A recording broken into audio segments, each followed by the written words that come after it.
पेण तालुक्यातील वडखळ पोलीस स्टेशनच्या हद्दीतील वाशी गावातील जगदंबावाडी येथील बंद घराचा दरवाजा तोडून 1,34,000 रुपये किमतीचे सोन्याचे दागिने लंपास करण्यात आले आहेत।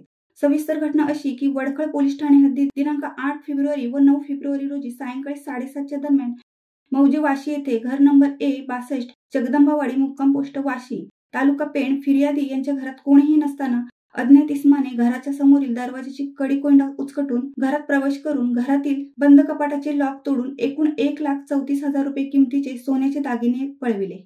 याबाबत वडखळ पोलीस ठाणे येथे गुन्हा रजिस्टर नंबर 07/2025 भादवी कलम 305A 331(3) 331(4) प्रमाणे गुन्हा दाखल करण्यात आला असून पोलीस निरीक्षक प्रसाद पांढरे यांच्या मार्गदर्शनाखाली सहाय्यक पोलीस निरीक्षक विजय जाधव हे अधिक तपास करीत आहेत। शिवसत्ता टाइम्ससाठी देवा पेरवी पेण। दे धडक बेधडक वृत्त देणाऱ्या आपल्या शिवसत्ता टाइम्स न्यूज चॅनलला लाल बटन दाबून सबस्क्राईब करा आणि बेल आयकॉनला क्लिक करायला विसरू नका।